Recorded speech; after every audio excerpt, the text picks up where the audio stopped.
Hello, welcome to অরিফাইম। তোমরা যারা GNM ও BSc nursing যে কোনো স্টেট থেকে যদি পাস আউট হয়ে থাকো, তোমরা কিন্তু আরআরবির যে নতুন ভ্যাকেন্সি আসছে এতে কিন্তু তোমরা অ্যাপ্লাই করতে পারবে। দেখো, আরআরবি প্যারামেডিক্যালের ক্ষেত্রে কিন্তু 600টারও বেশি পদে কিন্তু তোমাদের কিন্তু ভ্যাকেন্সি আসতে চলেছে। এছাড়া নার্সিংদের ক্ষেত্রেও কিন্তু অনেক ভ্যাকেন্সি কিন্তু আসবে। দেখো, ইতিমধ্যে কিন্তু 22 তারিখ তোমাদের কিন্তু একটা নোটিফিকেশন মতো আউট হয়ে গেছে, মানে অ্যাপ্রুভড ভ্যাকেন্সি। ঠিক আছে, সেটা কিন্তু আমি দেখাবো, তারপরে কিন্তু সব নিয়ে এক্সপ্লেনও করবো। তোমরা যারা আরআরবির জন্য ওয়েট করছিলে, তোমাদের কিন্তু এবার কপাল খুলতে চলেছে, কারণ আরআরবি কিন্তু অ্যাজ সুন অ্যাজ পসিবল কিন্তু ভ্যাকেন্সি নিয়ে আসছে। সেই অ্যাপ্রুভ ভ্যাকেন্সিটার লিস্ট কিন্তু একটা দেখিয়ে দেবো, অ্যাপ্রক্সিমেটলি তোমাদের কিন্তু একটা আইডিয়া হয়ে যাবে। চলো দেখা যাক। দেখো, আরআরবির তরফ থেকে দেখো, government of India, ministry of railways, ঠিক আছে, রেলওয়ের বোর্ডের তরফ থেকে কিন্তু একটা ভ্যাকেন্সির নোটিফিকেশন আউট হয়েছে, মানে অ্যাপ্রুভ ভ্যাকেন্সি, যে কতগুলো ভ্যাকেন্সি আসতে পারে। সেই ক্ষেত্রে দেখো, তারিখটা দেখে নাও, 22 জুলাই 2026 কিন্তু এটা একটা নোটিফিকেশন এসছে। ঠিক আছে, এবার এই ক্ষেত্রে কিছু approved vacancy of paramedical categories to be notified in 2026, মানে 2026 সালে ভ্যাকেন্সি আসবে অ্যাপ্রুভড। ঠিক আছে, এটা কিন্তু অ্যাপ্রুভ ভ্যাকেন্সি, অরিজিনাল ভ্যাকেন্সি নয়। এটা কিন্তু প্রথম মাথায় রেখে, অ্যাপ্রুভ ভ্যাকেন্সি মানে হলো যে অ্যাজ সুন অ্যাজ পসিবল, 1 মাস বা এরও আগে কিন্তু তোমাদের কিন্তু ভ্যাকেন্সি আসার চান্সেস আছে। কারণ অ্যাপ্রুভ মানে কি, রেলওয়ে বোর্ডের তরফ থেকে এই ভ্যাকেন্সিগুলোকে অ্যাপ্রুভ করা আছে যে এতজন ভ্যাকেন্সি নেওয়া হবে। তারপরে কিন্তু এবার তোমরা ফুল নোটিফিকেশন পাবে, তোমাদের অ্যাপ্লিকেশন লিঙ্ক পাবে, সব কিন্তু পাবে। জাস্ট দেখে নাও আগে। ঠিক আছে, দেখো কত কি ভ্যাকেন্সি থাকছে এটাও কিন্তু দেখতে পাবে। দেখো,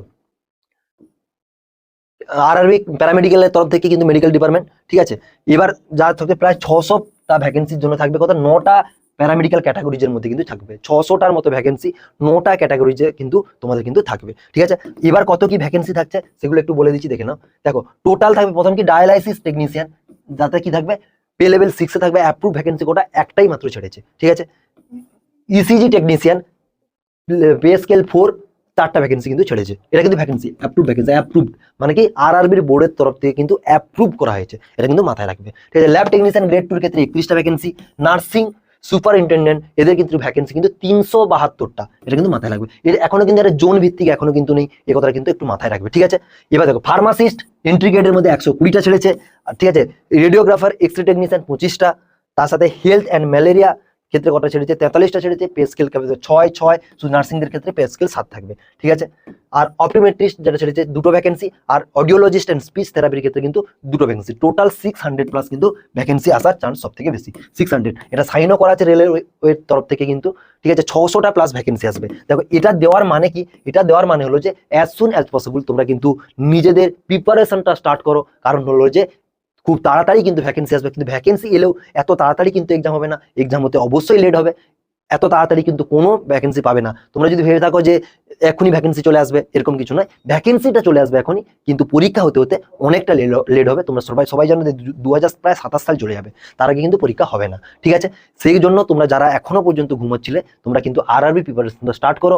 কারণটা হলো যে অ্যাজ সুন অ্যাজ পসিবল কিন্তু তোমাদের নোটিফিকেশন চলে আসবে। যে 372টা পদ বলেছি নার্সিংদের ক্ষেত্রে, তোমাদের কিন্তু এটা মাথায় রেখে দিও, তোমাদের ক্ষেত্রে কিন্তু এই যে পদটা থাকবে এতে কিন্তু জোন ভিত্তিক থাকবে, মানে কি কলকাতা জোন, ঠিক আছে, শিলিগুড়ি জোন, ওয়েস্টবেঙ্গলের মধ্যে 2টো জোন, এছাড়া মহারাষ্ট্র, প্রত্যেকটা জেলা মানে তোমাদের যে সব স্টেট আছে প্রত্যেকটা স্টেটে আলাদা আলাদা জোন থাকবে। সেই জোন ভিত্তিক কিন্তু তোমাদের ভ্যাকেন্সি আসবে। ঠিক আছে, ভুবনেশ্বর জোন, সেক্ষেত্রে তোমরা কিন্তু চিন্তা ভাবনা করো না, পড়াশোনাটা শুরু করো, তোমাদের কিন্তু ভ্যাকেন্সি খুব তাড়াতাড়ি আসছে। চলো, দেখা হবে তোমাদের সাথে নেক্সট কোনো ভিডিওতে।